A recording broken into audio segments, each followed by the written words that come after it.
Only by the blood are we set free.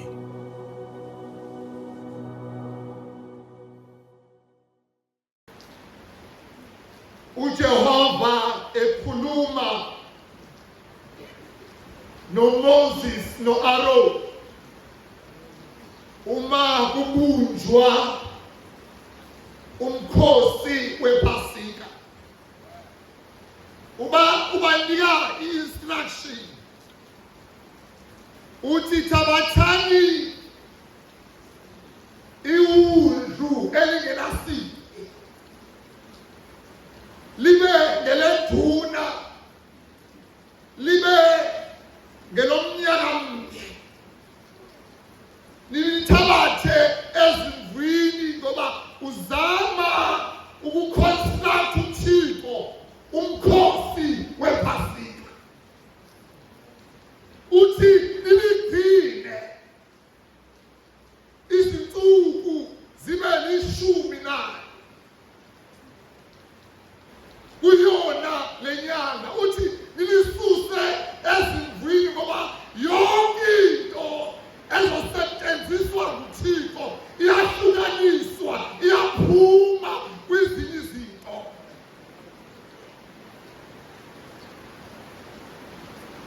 Ebanika i-instruction ngomkhosi wePhasika,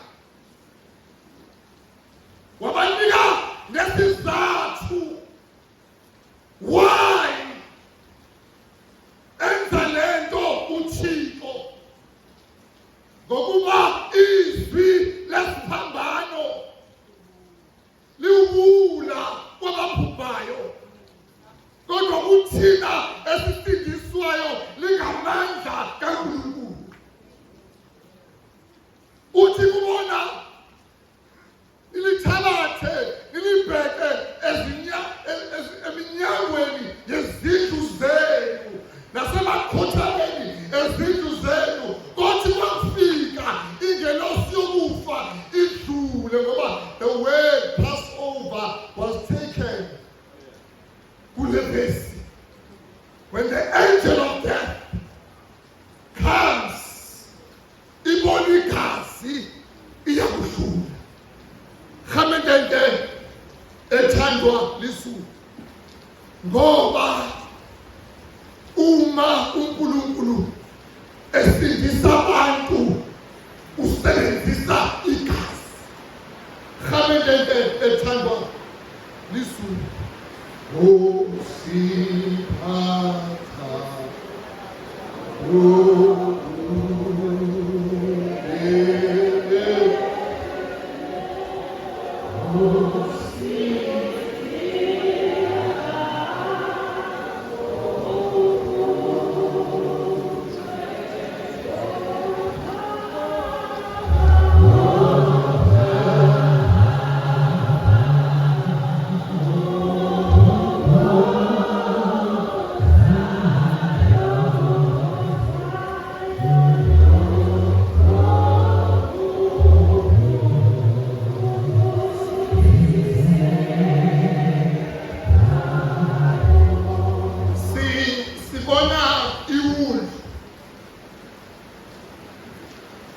elihlatshwayo ukuze kusindiswe uIsrael.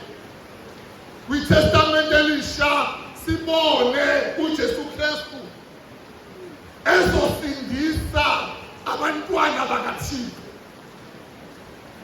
ngoba izwi lesiphambano liwula kwababhubhayo, kepha uthina esisindiswayo lingamandla kaNkulunkulu. Khamendende ethandwa lisu, behlele eGibhithe, bese kupindezelweni wafika uThixo wabakhipha, wesebenzisa iwundlu, ngoba owethu uThixo akathandi sihlale sigcilazekile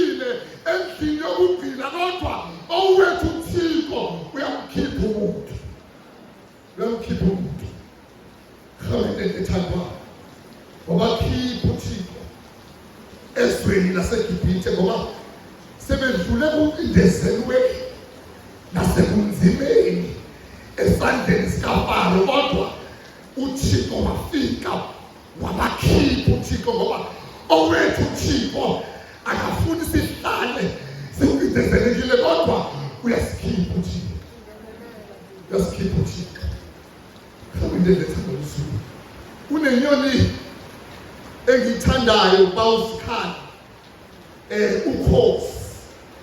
Yabona ke ukhozi uma lakha isidleke sakhe lisakha on the highest tree, lapho ezinye inyoni ezingafinyeleli khona. Mhlawumbe ethandwa uThixo uma lakha isidleke lisakhe ngameva, kuthi ngaphakathi lifaka utshani ukuze amaqanda ahlale khona, kuthi bakufika isikhathi sokuba kukhanyiseleke namaphuphu ahlale khona afudumale, ngokuba izwi lesiphambano linkulu kwababhubhayo, kodwa ukuthina esisindiswayo lingamandla. Uthi ochazayo, kodwa uma the eagle ifuna lamaphuphu afundundisa, isusa utshani usala meva, athi amaphuphu akuhlala ahlabeke ngesikhathi ehlatshwa ngameva, namaphuphu aphume andise afundundisa, ngoba asifundi ukuhamba noThixo kumnandi, kodwa sifunda ngokuhlatshwa ngameva. Mhlawumbe ngithemba lizulu, ngoba ameva mhlawumbe ngwele ethandwa uThixo iwona senza sifunde ukumazi nokumthanda uThixo. Mhlawumbe ngithemba lizulu uthi-ke ochazayo uthi ngesikhathi kungathi iphuphu liyawa, kanti ngaleso sikhathi lifundundisa. Ngifuna ukuthi kuwe kukhona abantu abazobona ngathi uwile, kanti sonke leso sikhathi awuwanga. You are learning how to fly. Mhlawumbe ngibelethana lezulu, kodwa awufundundisa engekho ameva akuhlabayo. Athi umpostoli uPawulos ngelinye ilanga athi ngakhala enkosini kathathu, ngithi alisuse neliva enyameni yami, kwazwakala uThixo ethi kuye, umusa wami ukwanele. Mhlawumbe ngibele ethanda lezulu kwitestamente elisha sithola uJesu Kristu engena nabafundi bakhe. Mhlawumbe ngethanda lezulu engena esidlweni, ngoba uthi umbhali wencwadi engcwele sefake enhlizweni kaJudas esikalo ukuthi amkhaphele. Mhlawumbe ngibele ethanda lezulu wangena uSathane, mongameli, wangena uSathane, mfundisi wami ufeni, kudliwa wangena uSathane, kumnandi wangena uSathane. Athi uDavide, wena Nkosi ulungisa inkafula phambi kwami ebusondeni zami. Mhlawumbe ngibele ethanda lezulu, ngoba sometimes abantu abadingi isimo sibe sibi, kodwa uthi kukuhle bakujikela. Mhlawumbe ngibele ethanda lezulu uthi wafaka enhlizweni kaJudas Iscariot kudliwa kumnandi, elungisile uJesu itafula, kodwa wangena uSathane enhlizweni kaJudas Iscariot. Yabona ke umuntu uSathane uthi uyakule direction akuvimba, okwazi ukuthi awusiyo wakhe. Mhlawumbe ngibele ethanda lezulu uthi lo mbhali wafaka enhlizweni kaJudas Iscariot. Mhlawumbe ethanda lezulu, ngoba iproblem bazalwane bamwathandekayo inhliziyo. Mhlawumbe ngibele ethanda lezulu inhliziyo, ngoba athi uJeremiah ingumkhohlisi, akekho ongayaziyo, ngoba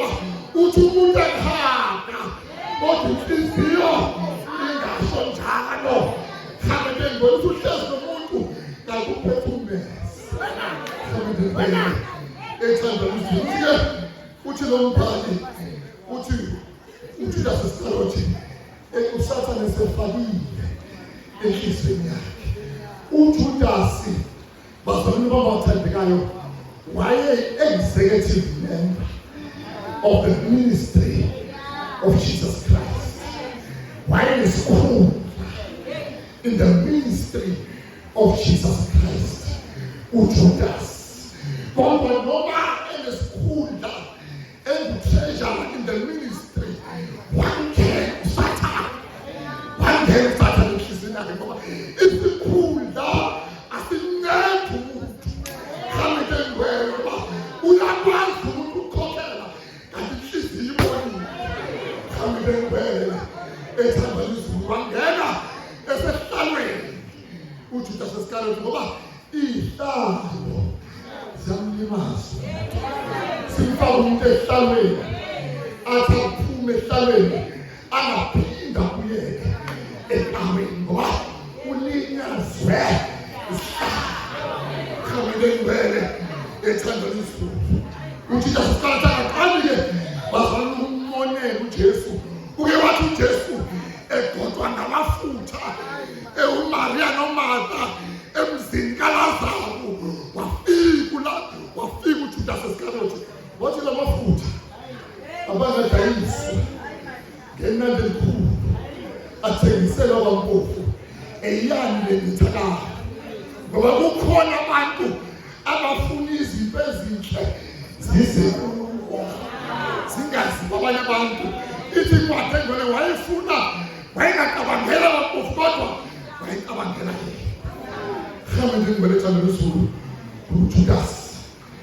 uJudas usathane wasengena enhliziyweni yakhe. Ngifuna ukuthi kini bazalwane abamathandanayo wonke umuntu olapha unoJudas wakhe, unomngane yedwa othi bakuphalaza inkinga yakho uyizigwele lokishonke. Khamile ngwele ngoba umngane wakho kodwa uJudas owuthengisayo ungekho uthi noma usumlungisela itafula wamfaka emsebenzini.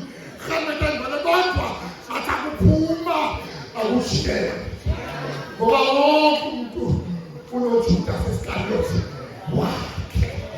Khamile kukhona abantu esihlela nabo kanti kusakuphuma bathi lala lazi. Khamile ngwele ethanda izulu ngoba wonke umuntu olapha. Ithi-ke ukhozi yabona ukhozi uma lilwa nenyoka ukhozi iyarealize ukhozi ukuthi inyoka inamandla emhlabathini kodwa ukhozi lunamandla phezulu emoyeni. Uthi uma lulu ukhozi nesitha salo noJudas walo lithatha uJudas linyuke naye phezulu lithi lafika phezulu lisikwize inyoka iphelele ngamandla ishone phansi ngoba amandla enyoka asezansi kodwa amandla okhozi aphezulu. Ngifuna ukuthi don't go down to the level of your enemies but rise up. Athi ubhalo eBhayibhelini ngiphakamisela amahlanu ezintabeni lapho usizo lwangivela khona.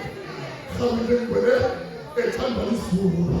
Uthi-ke lo mbhali wathi uJesu eya esibheni uthi umbhali u-Emmanuel nginguye enginguye u-Alpha Omega wezinyaweni zibafundi bakhe. Khamile ngwele wehla u-Alpha wehla isambu nakuku uvela ukhanya wehla umdala wentuku wayohlamba izinyawo. Umsebenzi wokuhlamba izinyawo umsebenzi wezigqili namakhoboka enslezi. Athi umuntu noma eyislave athi angizali umntwana kungabi ngowakhe kube the master ngoba kanagama noma esebenza ama-hours awabalwa ngoba he's just a slave. Khamile ngwele ethanda izulu lo msebenzi wokuhlamba izinyawo ezibukayo nezigqili uthuli kwakumsebenzi wamasenzi wehla imvana yamazulu esusubona kwelizwe lahlamba izinyawo wavela uPetrosi ihamekele ethanda uThixo wavela uPetrosi wathi uPetro wena usoze uPetro wayethanda ukukhuluma wayeshesha ukudecide wathi wena awunako ukuwasha awunako ukugeza izinyawo zakho wathi uJesu uma ungavumi awunasabelo wathi uPetro Nkosi kungabi izinyawo zodwa kodwa akube ikhanda nezandla. Khona wathi uJesu uma sewugeze izinyawo ugezekile. Khona kubele abahlamba izinyawo ngoba uthi ngibizela ukuthi nami lenze njalo nihlambane izinyawo ngoba bakhona abantu abahlekisa ngeenkinga zabanye abantu ngoba ukuhlamba izinyawo ukufihlana amahlasi ngoba izwi laNkulunkulu lingubula ngoba ukuthina esisindiswayo khamende lethamba uThixo wehla uYesu wabheka ezinyaweni wehla uYesu ngoba abazithobayo abaziphakamisayo i-problem ngamawesile uyathoba khamende impela ethanda izulu ngoba uyathoba muve uPetrosi ilanga uthi eKhasariya Filipi uthi uJesu kuwo bathi abantu ngikubani wathi uPetro nabafundi bakhe abanye bathi wena umprofeti abanye bathi uEliya bathi uJohane uMbhaptizi waphenduka uJesu wabheka uPetro wathi wena uthi ubani wathi uPetro wena uKristu indodana kaNkulunkulu ophila khamende ngibelethana nezulu wathi uJesu kuye noma nezono noma liyakayaka wathi upon this I will build my church wathi amasana ngo abafileyo abasande eHides akana kukulihlula ibandla ngoba ibandla linamandla khamende ngibeleka Thixo uthi-ke umongameli ukuba izwi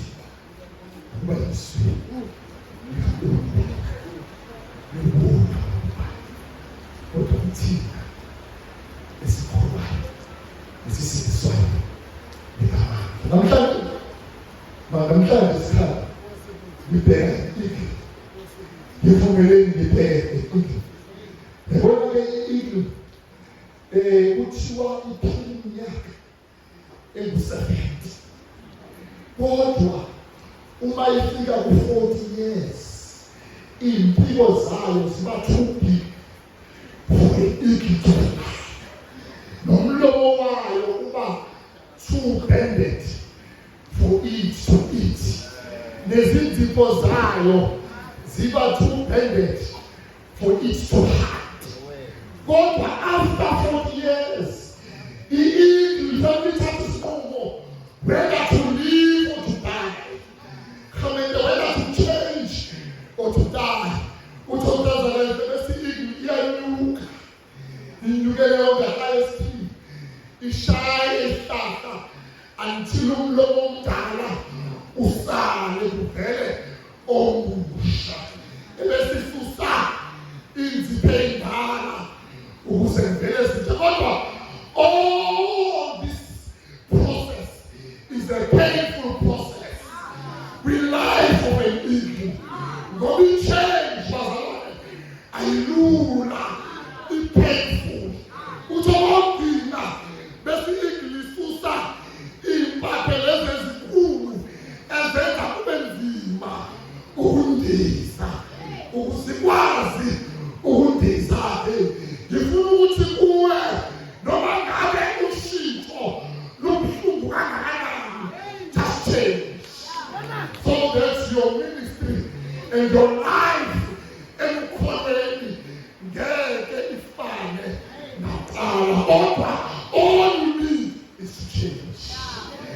to change. But abantu babambelele intweni endala. Ngoba namhlanje sikhiphe umuntu namagazi ezimvu ezazikamagushela izolo zabantu. It's time for a change. Nangu Kristu. Naye umuntu elisusa izono zemizwa. It's time for change. Khetha uKristu. Yezinto zakudala. Ulandele